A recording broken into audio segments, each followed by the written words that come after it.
G'day guys, it's me, the Big B again. Time for another new video. This time reviewing another piece of hardware. Now, as you know, if you've watched me other videos, I don't do the latest phones because I'm not like a phone reviewer who gets phones for free to review or nothing like that. I'm not that lucky. I just review what I happen to get hold of, what comes to my hands. But I give honest reviews because a lot of these other phone reviewers, they basically, they trying to sucker up, I think, sometimes when they review these things, and they don't quite tell you what it's like to use properly. They just give you rough specs, and I kind of, some of them are alright, but I like to just tell it how it is. And I'm not a fanboy of any one phone, so I just go off what the phone does for me at the time, no matter what it is. Now this time it's actually my wife's phone. Now she had a HTC Wildfire, which was crap. It was slow, it was buggy, it kept freezing, the on-screen keyboard wasn't very good, and she'd had enough of it. So I managed to blag one of these. It is a HTC Chacha. Strange name, nice phone. Again, really cheap. These are going second hand for about 130, 140 quid in good nick. I blagged this one off eBay for £62. Fully unlocked and in really good condition. There's one little tiny mark there, don't you can see that? And that's it. So she's really pleased. Now what I'm going to do is I'll give you a quick rundown of the specs, which really high tech. I'm reading off the back of the box because we've only had the phone like a day, if that. But I thought I'd give a quick review on it, and if anyone else is wanting to go down this route. Now, it says on the back of the box, it's an 800 MHz processor, it's 512 meg of RAM, 512 meg of ROM, it's a 2.6 inch screen, which actually is a very nice little screen. I know it's small, but it's widescreen, it's very clear and very responsive, is what you'll see just now. Obviously it's got your Bluetooth, your Wi-Fi. I'm not going to go into major specs or stuff like that. It's got headphone jack as normal, plug it in at the side. Again, I'm not going all technical on this. Takes SD cards up to 32 GB, VGA front facing camera, 5 megapixel even back camera with flash, and of course, with it being a Chacha, that little Facebook button, which I'll tell you about in a minute. You probably already know because I said the phone's not brand new, it's been out a little while. But let's get into it. Right, what I like, again, the screen is a bit small for me. I'm on like bigger screens, but for my wife it's perfect. What I like is the unlock. It's got the HTC 3 unlock screen, so you get that little circle to unlock. You just drag it up there, let it go, and you're into the phone. Nice little animation. You've got apps there, so you've got camera, messaging. So if I say I want to go into the camera app, I just grab hold of it and drag that down into that circle. Opens the camera straight up. Nice little feature. Any notifications come on there as well. Simple eye candy stuff, but I kind of like that. Now on your main screen, this is the only unusual thing that I don't not like it. It's just odd. On a normal Android, you get your main screen, then you've got some screens to the left and some screens to the right, and you can add more as you go on, so you can scroll between them. But your central screen is normally home screen. This isn't. The screen. That screen there is your home screen, but as you see, if I try and scroll that way, I can't, it just bounces back. There's nothing that way. All the screens are in one direction. And you keep going, and obviously I can keep pressing that plus and add more screens. And what happens is, just say that's my main screen. Just say I take that second screen out, all the other screens drop down into place to replace it. If I remove that screen, that doesn't just become a blank work area. Everything else moves down one, and then I've got to add another one at the end.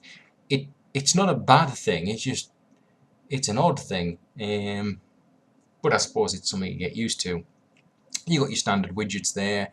Your weather widget. You got normal icons down the side. I've got different widgets here. That's the wife's friends stream for Facebook, contacts. That's just a blank screen that I put the power bar on. That's an interesting one. Facebook chat. Now what that is if you press the little button there, I'll have to turn this around because I will not be able to see that in a month of Sundays. It it shows you who's online with a little green button there, and you can then click on that and just chat to them without actually going to your main Facebook app. It kind of like lets you chat on Facebook by using your text type of input, like your text messaging, but it's not a text message, you're sending it via Facebook. Just means you can chat to someone without actually going into your Facebook app and doing it like that. It's a canny little feature. I like that.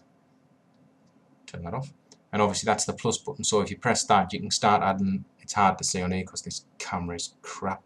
You can add widgets and shortcuts, and just like any other Android thing there. You've got, where's it at, that button there, that just takes you into your standard Android app drawer, which isn't very clear. I do apologise for this, but this camera of mine doesn't have any autofocus or anything, so I've got to stay at a certain distance or it's blurred. A bit like that. So that's the standard app drawer. You've got home, menu, back, search, and that one there just basically takes you back into the thing to add widgets and things without going through the settings and things. You can have live wallpapers, you can change normal wallpaper, it's got all the standard goodies. Drop down menu at the top, it's standard Android. It's actually run Android 2.3.5, just updated itself. So that's the latest one I would take it, because that's the latest one it updated itself to. Now you can double tap and you get the thing where you can go to different screens just like any other Android. Now this bit is the most sort of unusual bit of this phone. If you want to post anything straight to Facebook, you just press that button, bang, and you're in. There you go. And you can actually then just post to your wall. Click the camera button. Believe me, that is a camera button. It's hard to see, but it is. That's a camera button. Let you take a photograph, post that straight to the wall. But what I also like is if you go into your camera app, which I'll do there.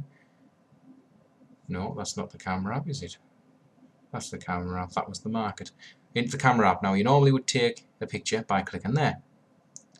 But you can actually take a picture by using the Facebook button as well if you want. So you don't have to press the screen. You can actually use the Facebook button. So what I'll do is I'll move my hand out the way. See if I can get a picture of myself. Click the button. It's took the photograph. And there it is ready straight, so the little photographs come up there, and now what it's saying is it's asking where I want it to go. Do I want it to go to my mobile photographs on Facebook? Do I want it just to go to my friends? And you can add tags and comments, so you can tag the photograph or comment on it, bang, straight to Facebook. So basically if you take a photograph using that button in the camera app, it will go to Facebook. If you go into the camera app and press that button, like so, you just get a standard picture, but then you can obviously click it and take it there. But if you want to post that one to Facebook, you can then just go into the go into the gallery, see it, share it to Facebook. But if you definitely want to send it straight to Facebook, you can just take the photograph with that button. Now if you long hold the button, keep it pressed, it goes into another mode that kind of geotags where you're at, so you can put where you're at in the world. So it gives you options there. Metro centres, anywhere that's near you thing, or you can just put in my cozy bed and it'll actually geotag you on a map, so it'll put a little Facebook on it. Again, just one of those little things, because I often see people doing that on Facebook where it says I am here, and little thing, I wonder how they do that. So obviously that's kind of how they do it. Again, a handy little feature.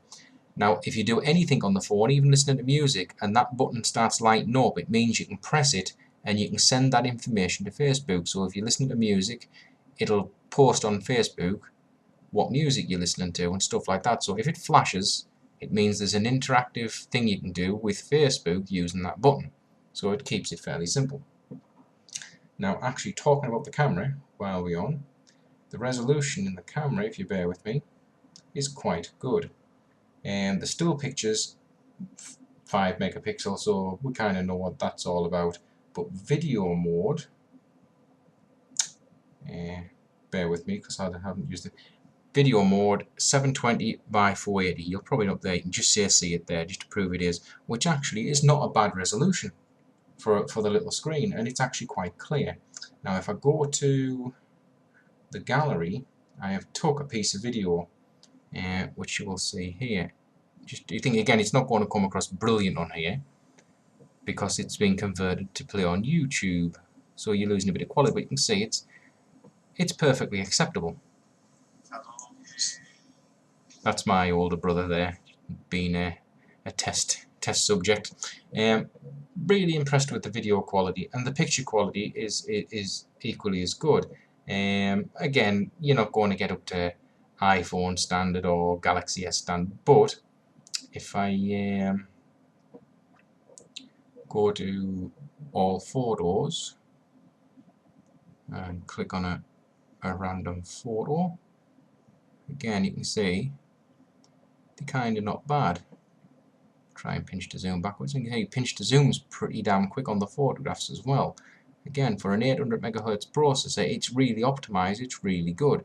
That's a picture out of my front window the wife took for a test to see if she could actually work the camera. So, all in all, a nice little phone. Standard Android-y stuff on a small screen. Added bonus have been Facebook integrated with the little thing there. Again, keyboard for Facebook thing, as you can see, it's like tactile. The keys stick up a little bit. They've got a really nice feel. I find that if you can get hold of it like that with thumb at either side, you can type really fast. Some of the keys, if you notice, the blue, got little blue symbols on, that's the numbers. Again, you just hold the little function key there and that highlights all them, so you can just use all them. Standard stuff, but the keyboard is really nice to type on. I'm really impressed with the keyboard. So for the price, really good. I would say, probably get wrong for saying this, it's more of a girly phone. It has that sort of feel. I like the feel of it. I like the weight of it. It's perfectly weighted, perfectly balanced.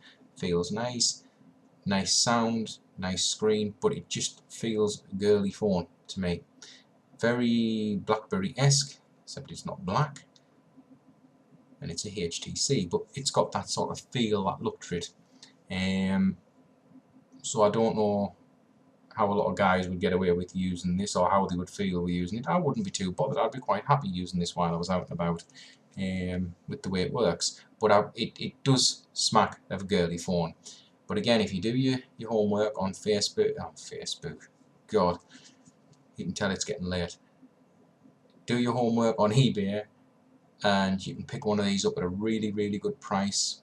If the wife or the girlfriend's after a cheap, easy to use little phone, and you don't want to go to the expense of a BlackBerry, or you just don't like BlackBerry, ideal little phone, fantastic to type on, really Facebook integrated above and beyond some of the normal Androids. Really recommend it. So I'm going to leave it there, guys. Hopefully in my next video I'm going to be reviewing the iPhone 4S, which I'm going to be hopefully getting on my new contracts in the next couple of days. So hopefully looking out for that. And again, I'm not an Android. I'm not an iPhone fanboy. It's just that's the one I kind of want to go back to. I've had them all. I've had Androids, I've had iPhone 3GS, iPhone 4. I could have had any phone, but I kind of keep hankering back to the iPhone. I don't know why. I'll probably regret it once I do it, but it's like any phone you get. Once you get a phone, I will get the nice Galaxy S2 or the new, is it the Galaxy Nexus or whatever it is, the brand new one, but you always get them and you always think, well, maybe I should have gotten the other one. So but we'll see how it goes, and I will do an unbiased review on that as well, guys. So thanks for watching, and we'll catch you next time.